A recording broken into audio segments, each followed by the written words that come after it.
Hello and welcome to another episode of That 60s Recording Podcast, the podcast that has conversations inspired by the golden era of recording. My name is Joe Montague and I am your host. I hope you've all had a wonderful week. I've got an extremely cool guest for you today.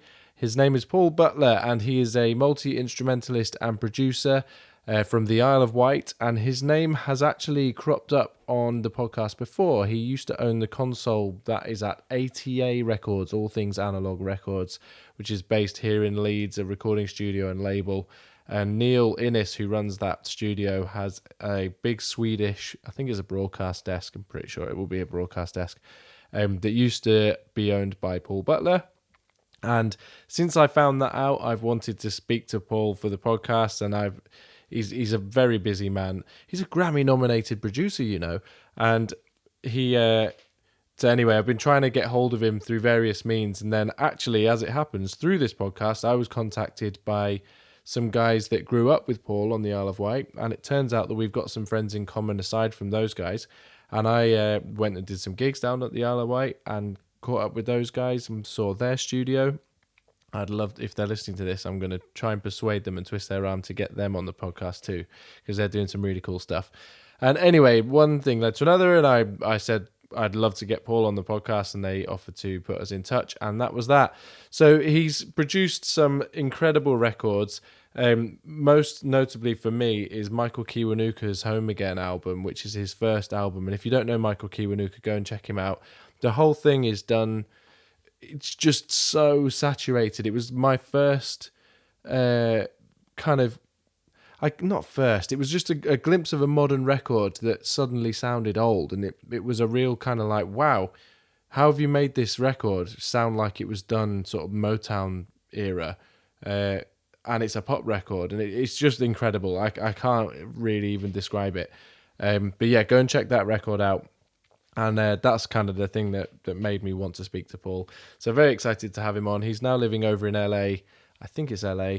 And he's getting involved in Dolby and all things sort of interesting. But the cool thing about Paul that I'm going to try and whet your appetite for the podcast here. The cool thing about Paul is that he has a very analog mentality towards recording, which is something I bang on about nearly every episode, but actually doesn't use analog exclusively within his productions. So as you'll hear in this, there's a lot of kind of other things happening which give the impression that something was done analog, and it's all to do with using the DAW and using everything that's at your disposal, but coming up with a result that sounds human and natural.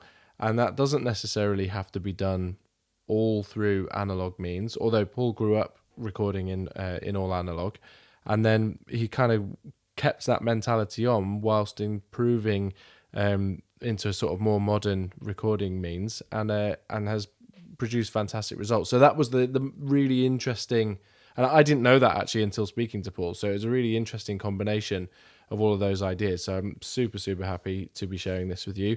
So we'll dive straight in. Here we go, Paul Butler.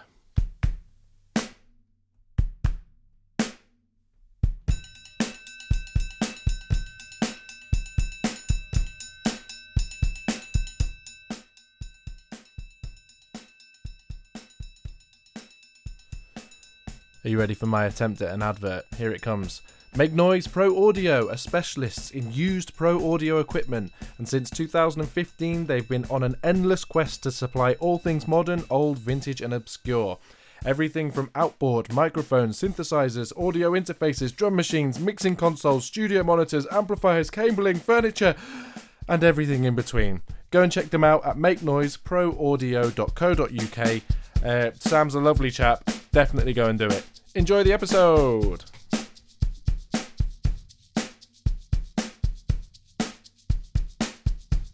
Growing up on the Isle of Wight and kind of what that was like, because I'm from Milton Keynes, and we had quite quick access into London, so I was off watching shows quite a lot, and sort of out of a scene in London, but there was definitely a scene where I grew up, and Isle of Wight, obviously it's an island in its own right, so you're limited by what's there and who comes to visit if you get bands at all. So what was kind of growing up with an interest in music like over there?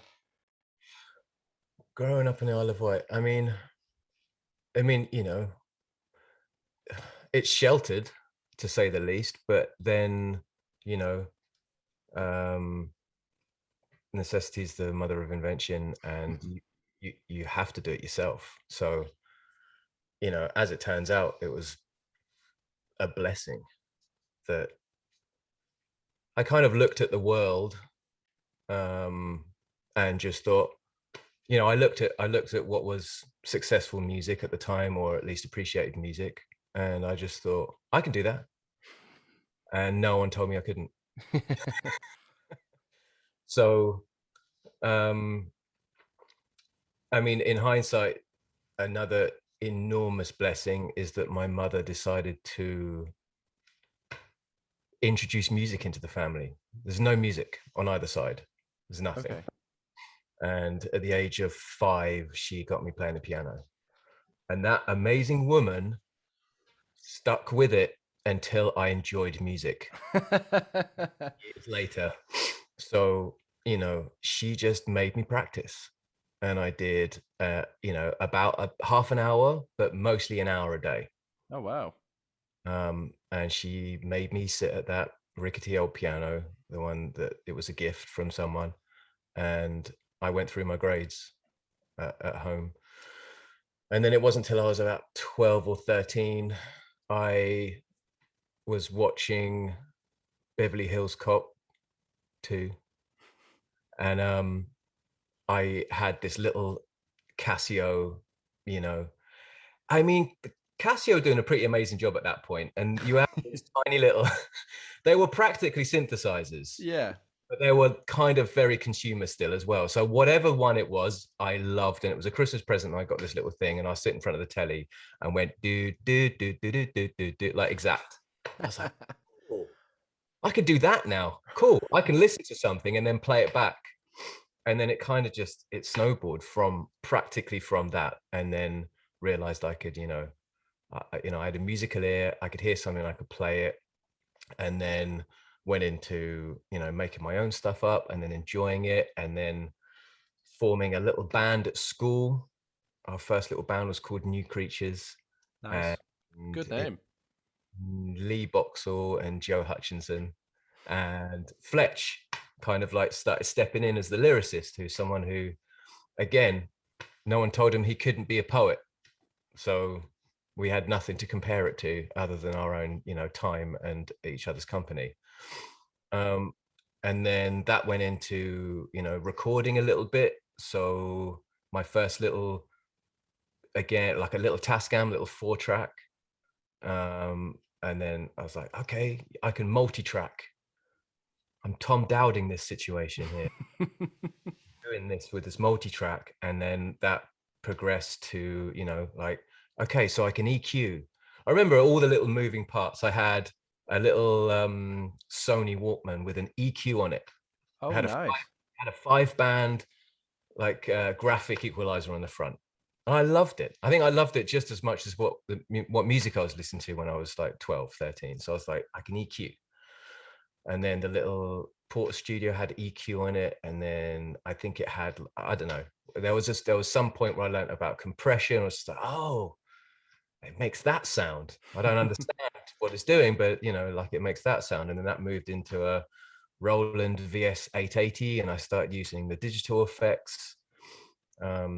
So it was a progression of starting from absolute scratch, no one teaching, and I just like got one extra bit after another until it led up to meeting another person who released music, which was some friends over in Cowes on the Isle of Wight. It Yeah. was a guy called Max Brennan and Pat Watson and Delta T and Fretless Asm, and then that led to Holistic Recordings. A guy called Steve Dungy had this very small label, and he had this connection and affinity with a lot of Isle of Wight artists. And I just looked at it and was like, oh well, I guess I'll just go to Steve and then make this song, and Steve will release it. And Steve was into it and released it, and I think it was 1997. I released a tune called Comfy Club, which was, I guess, inspired at the time by a Stan Kenton record. Oh, cool. I managed to wangle my way that way towards big band, film score. I remember Lalo Schifrin being a big influence at that point. Brian Eno, Aphex Twin, Lalo Schifrin, Stan Kenton, over that. Wow. So I guess that was my weird entry with a bit of Fela Kuti. So you got a pretty eclectic listening mix at that point. I mean, like Yeah, Fela Kuti, and I didn't discover Fela Kuti until I was well into my 20s. You know what? Who was introducing this music to you?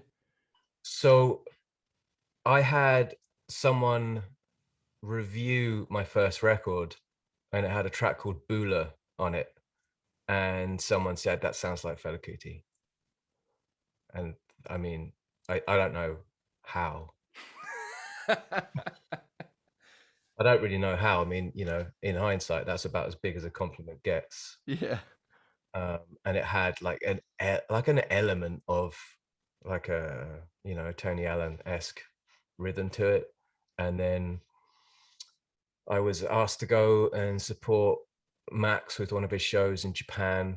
And while we were in Tokyo, I was in one of those incredible 8 floors up, tiny, astounding record shops where everything is just perfectly laid out.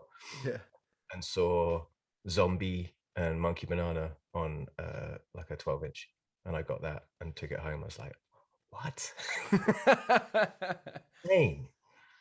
And then was very obsessed with that period. I mean, it was I think it was the same year that Fela died. Wow. Okay.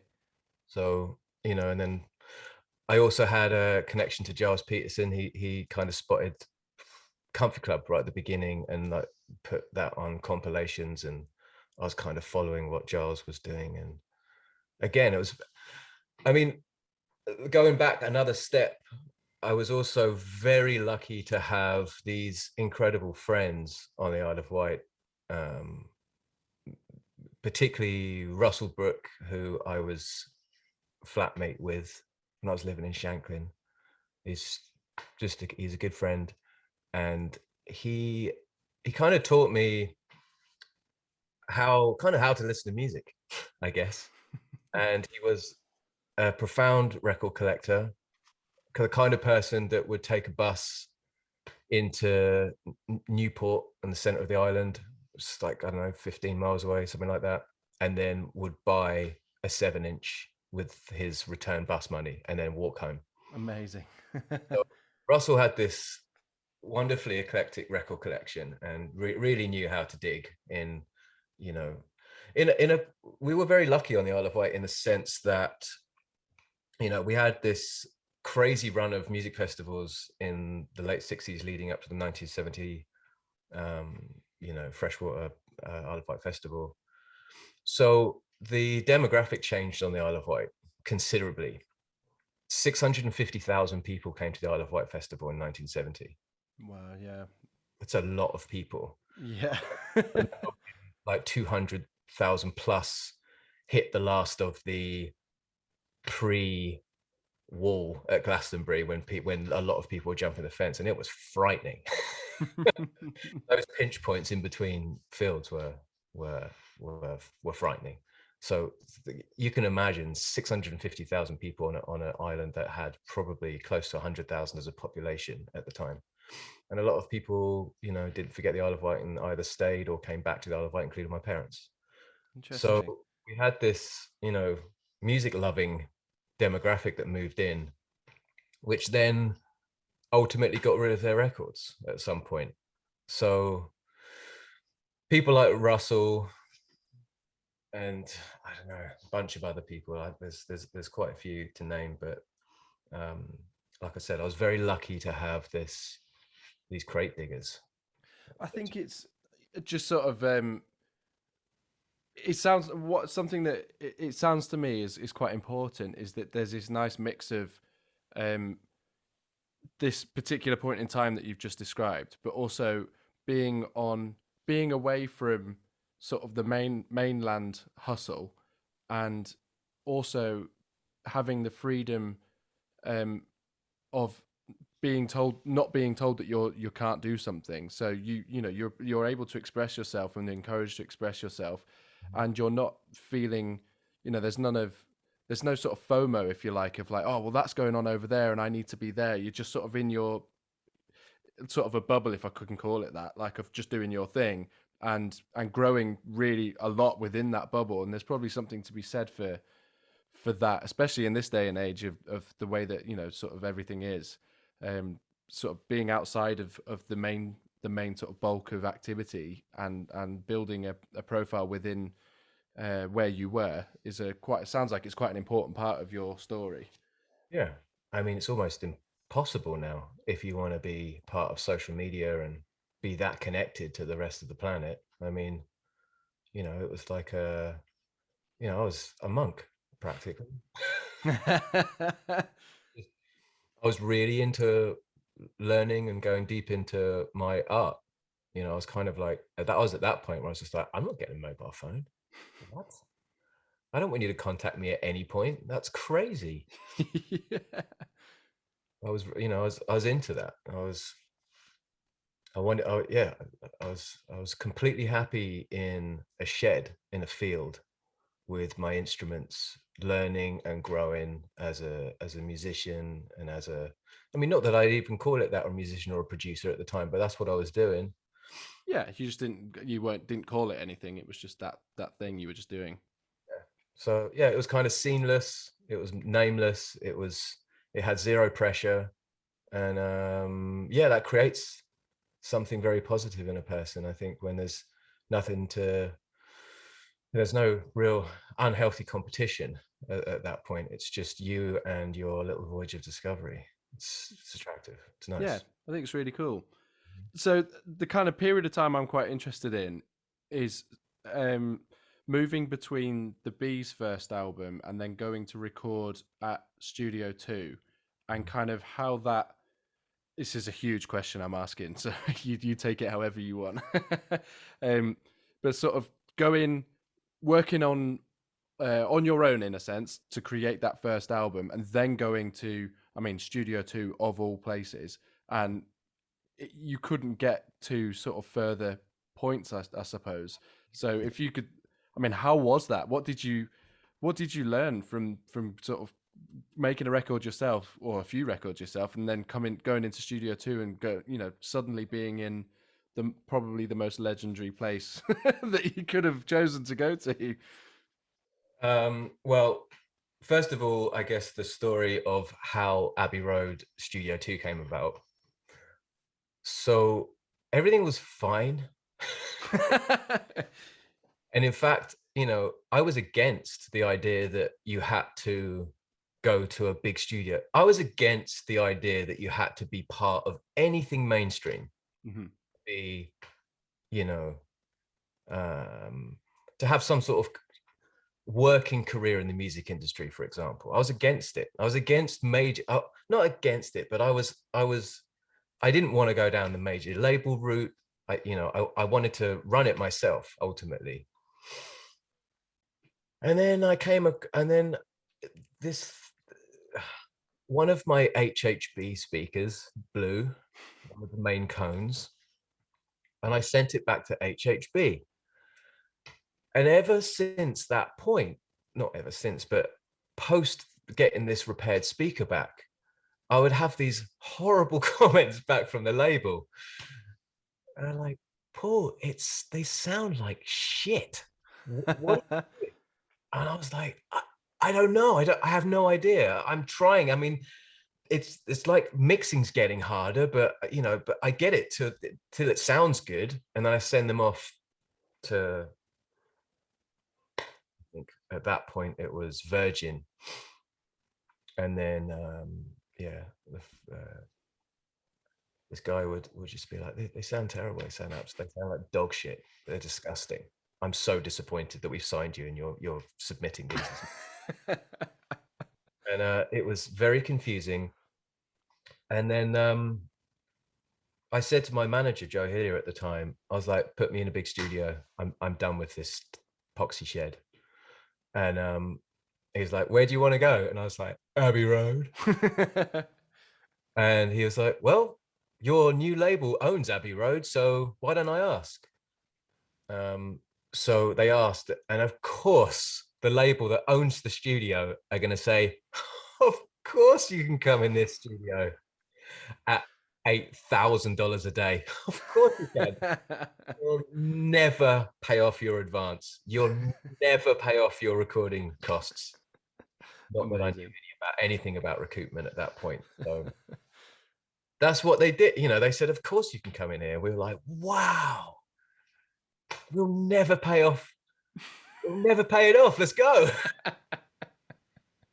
So we went in and we had our demos ready. And the demo sounded really good as well. I was really happy. So it turns out that HHB wired the speaker out of phase and then sent it back to me. So I was trying to make mixes sound good on a pair of out of phase speakers, which I was kind of unaware of at the time. No, I was 100% unaware of it. So the reason for going to Abbey Road and never ever paying off that debt is because some twit at HHB, which, you know, I'm kind of grateful for because I got to record in Abbey Road for 6 weeks. Wow. We did 3 weeks tracking, solid tracking, where the cleaning lady will wake me up every morning, me lying on the desk or on a couch or whatever. I barely didn't rest for that duration. Oh no, that was more the mixing period. But there's 3 weeks of tracking and then 3 weeks mixing, and it was heavenly. It was wild. I befriended Lester, the microphone tester. We removed everything new from the Studio 2 setup. So the knee VR was cut off. We didn't even go there. I think we used it as some sort of like returns for monitoring. Okay. And then we wheeled in the TG 12345 console. Yeah.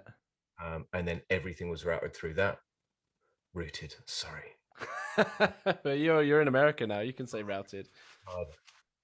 And then I was like, right, we'll have 6 Fairchilds, we'll have 8 Pultecs. I'll have the entire Abbey Road mic collection on stands ready to go because there wasn't really that many people using the main Studio One at the time. So M50s, M49s, U47s. I went through the entire collection to work out my favorite ones. I got the advice from Lester and a few other people on their preferred number. They're like, Lester was like, number 3 U47, it's a lot of people's favorite, and we whittled it down to this chain. It was insane. It was like, oh, that's how they make those records. Yeah. I see. So this U47 number 3, I used John Lennon's spit guard. So Lester put it out of this special drawer that was like reserved, which is this, they're like museum pieces. Yeah. This funny little L, like metal grill. So like air kind of, it does. You don't see. I've never seen one since. So I had that set up, and then that would be going into a Revolution Red preamp. I kept this crazy guy. I think he made his version of the Red 5 style preamp. Okay. It was the best out of that I went through. Anything TG was kind of wacky. I loved it, but it was pretty wacky. But the TG, not everything, but the TG separate EQs and the limiter and a Fairchild and a Pultec was practically the chain. It was like the cost of my house at the time. Yeah. And I remember putting on headphones using these DT770s, and there was nothing in the way with this wonderful chain and this beautiful microphone. It felt like I had no headphones on, and it was just it's so much space.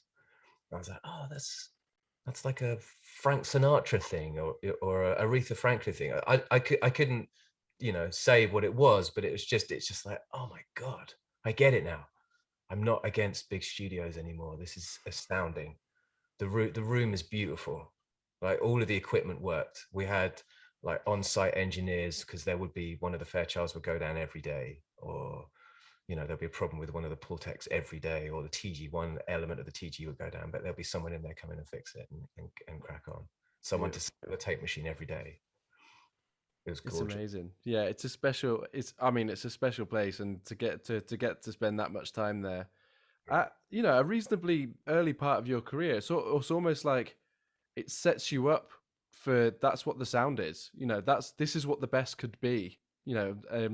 From here on in, that's kind of whether it's conscious or subconscious. That's a reference point that you're working against because you've heard that firsthand.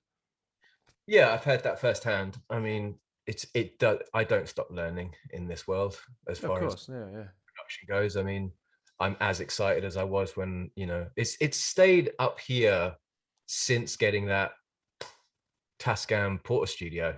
To be honest, everything's amazing. A tape machine still blows my mind. Truly, I mean, what the hell? How?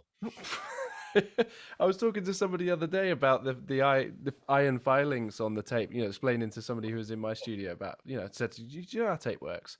And I sort of explained my sort of rudimental understanding of it because I don't really know. I just That's know that it's so much fun.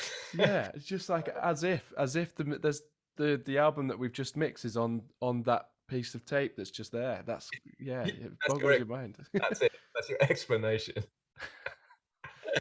I don't. It's. I mean, I love chatting to techs. Not every tech, but most techs. And we have to understand that we would be absolutely screwed without their expertise. So I always that's sound advice. Like always give the time to one of these genius people who can actually give you the time and their expertise and try and explain some of these things to you.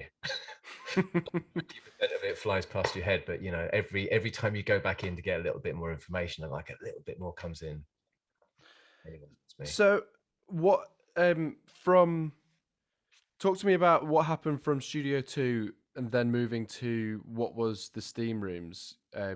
How did that sort of yeah, what so gone through this fairly sort of quite a seminal experience I suppose at Studio 2 and then uh, how did you approach having a studio from that point? Presumably you came away from that whole thing incredibly inspired and quite buzzing.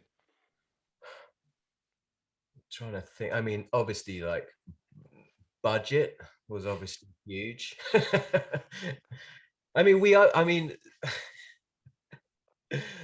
like we owed Virgin at that point nearly £1 million.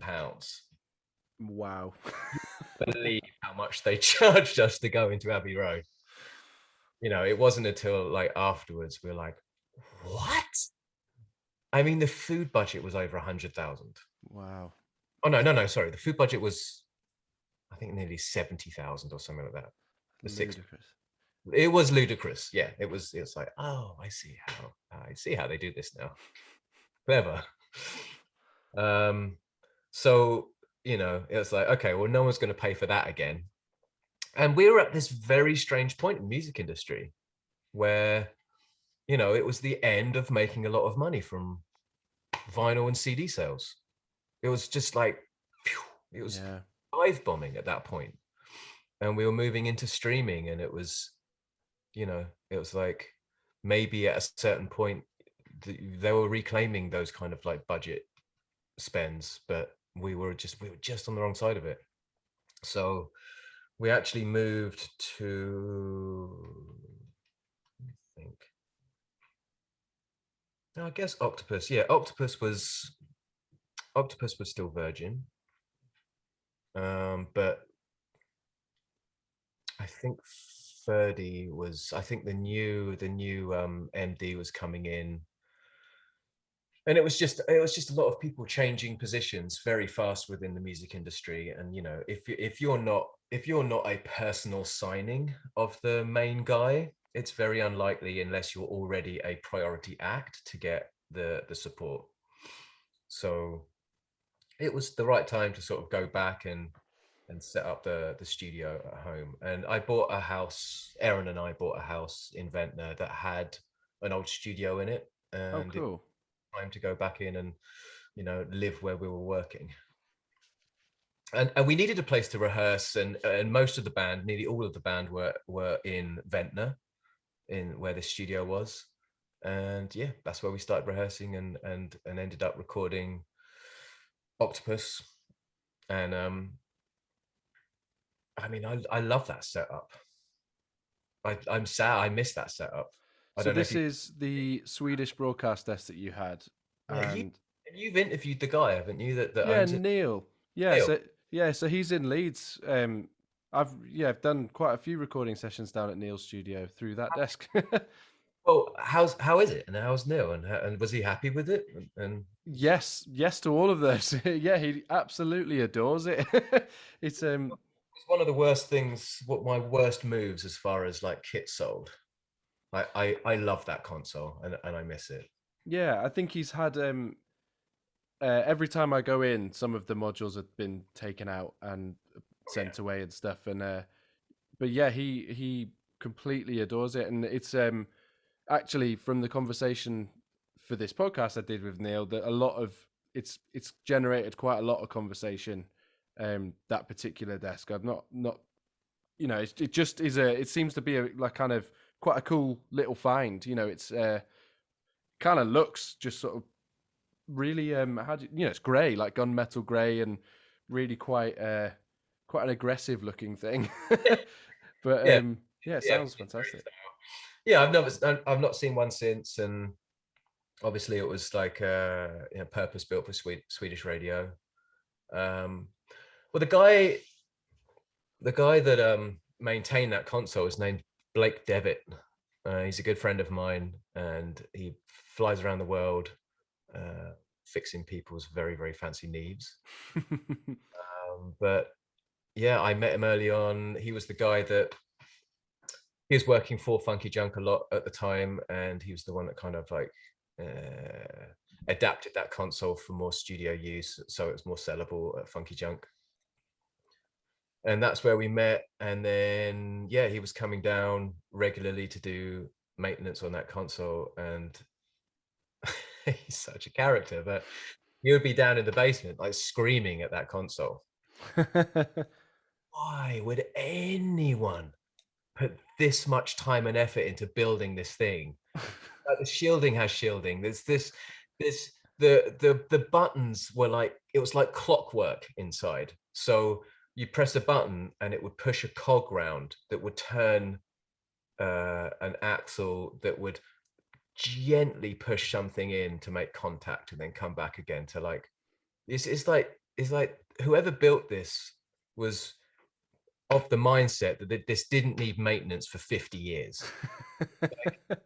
So incredible, the attention to detail of how that thing was constructed. I love that. I love that console. But I'm happy Neil's, you know, I sold it for pittance. It was so sad. I sold it obviously before leaving the UK. Sure. I mean, it's being put to good use. So he's got a fantastic studio there, and he makes some amazing music through it. So yeah, it's being loved for sure. I one thing I was quite interested about reading, just you know, when I was reading up the history about the sort of the steam rooms and the way that you worked at that studio, was the fact that obviously that desk doesn't have much in the way of an EQ section really, so it forces you into some into basically getting sounds through mic positioning and on the front end of things before it's even got into the microphone. You know, forces you to make those choices. And I mean, back going back to the Abbey Road conversation, it's exactly the same. That TG desk is not, by modern standards, doesn't have that facility really either. True. So I'm kind of interested in what you learn from using that desk and getting to know it. Um, it taught me about phase, and um, the more I look at that, I guess, you know, like if you have multiple microphones in a room, everything is, it's just a relation. It's a relationship to everything else in the room. which I love. I love the idea of, like, I won't even say big rooms, like room recordings where Yeah. you're capturing something special in a space. So ultimately, you're miking up space. Like, yes, there is utility for close miking and dynamic mics and the likes to get like hits and transients and everything else that you need for like impact immediacy. But I love the world of miking up space. Like how what is it like up there? What's it like over here? Like what's the relationship between the drums and the piano here and here and here? Da, da, da. So everything's a relationship, and it's all relationship of waves. So if that's up here and this is down here, and then you flick the phase on that one, that's actually changing, you know, that's changing gain, that's changing the EQ, how that's relating to that. It's huge. So on that console, which was really helpful, and I know all consoles have this, and it's easy, you can do this, and you should do this. Like, for example, if you're set up on a console and you've got 8 mics in a room or something, just go for it. Phase on, off, on, off, on, off, on, off. Is there anything that's on there? Like, just keep doing, just like keep changing it. This one had like a little on off rotary pot.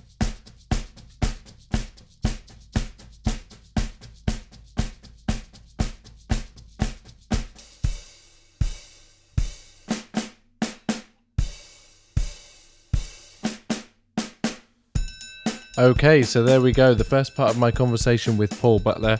I should point out, if you haven't noticed already, that's Everybody's Got Something to Hide Except Me and My Monkey, the isolated drums for it.